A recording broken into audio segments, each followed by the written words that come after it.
четвърти апдейт на най-голямата ми лего поръчка за тази година. Започваме с едни изкривени брикове от едната страна, доста интересни за скали. Малко брикове едно по едно в тъмносиво. Стабилно количество сиви инвъртед слопове за наклон на скали.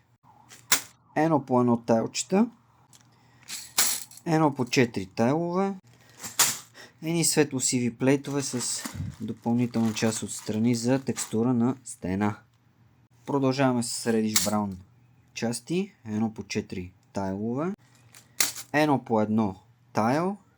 4 скалички. 2 по 2 зоблен брик за дръвчета. И следва тежката артилерия за дървета.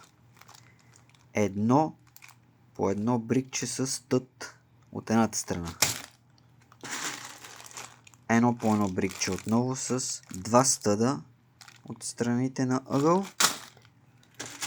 И тези нови части, които не са точно цял брик, но са пак с един стъд от едната страна. Малко бърпове в Dark Tan, двата вида, ъглови и нормални, както и 4 скалички. И за край малко шлемове на минифигурки.